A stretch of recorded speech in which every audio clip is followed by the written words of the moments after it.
국민의힘은 늦어도 9월 초엔 경선을 시작하겠다고 공식적으로 밝히며 윤석열 전 검찰총장의 입당을 전방위로 압박하고 있죠. 그런데 김종인 전 비대위원장 생각은 좀 달랐습니다. 경선 버스에 올라타는 게 능사가 아니라고 저희와의 인터뷰에서 말한 겁니다. 전용우 기자입니다.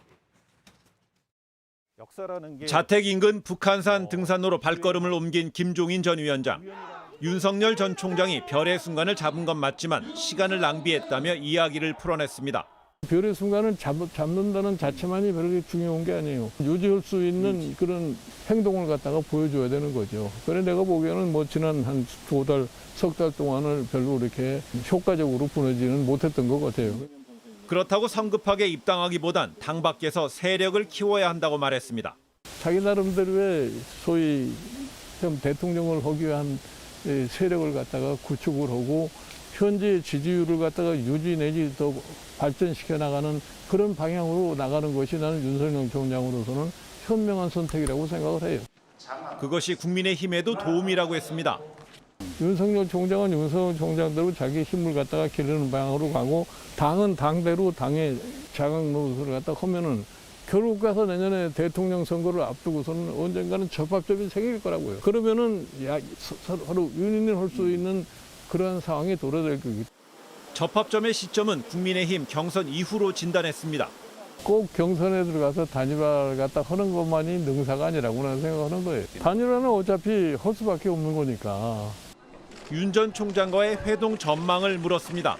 혹시 만나게 되면 윤석열 전 총장한테 어떤 말씀을 좀 그 조언을 구할 거 아니겠습니까? 지금까지 내가 객관적으로 밖에서 얘기하던 그런 걸 갖다 강조를 할 거예요. 장외에서 힘을 차근히 키우십시오. 키우는 거죠. 그것이 나중에 국민의힘하고 합했을 때도 국민의힘한테도 도움이 되는 거죠. 대화의 주제까지 명확히 제시하며 이른 시일 안에 만남의 가능성을 배제하지 않았습니다. 이른바 엑스파일 등 윤 전 총장 처가 의혹의 파장도 짚었습니다. 그 자체가 우리 윤석열 총장이 앞으로 뭐 대권 도전하는 데 크게 영향을 미칠 거라고 난 보질 않아요. 특히 지난번 보궐선거에서 부산과 서울에서 유권자들이 보인 그런 성향을 볼 거고 같으면 국민이 그동안 얼마나 성숙하다고 하는 것을 알고 있잖아요. 아무리 이상한 얘기를 해도 국민들이 거기에 이렇게 딸려가거나 그런 지나는 것 같아요. 인터뷰 시작 전 최재형 전 감사원장 부친상 소식이 전해졌고 김 전 위원장은 9일 빈소를 찾아 최 전 원장을 처음 대면했습니다.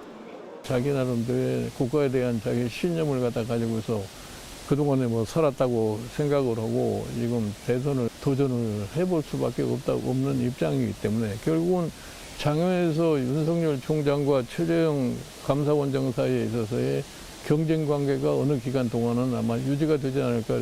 그럼 최재형 전 원장의 그 파괴력이란 말을 할 수 있는 시점일까요?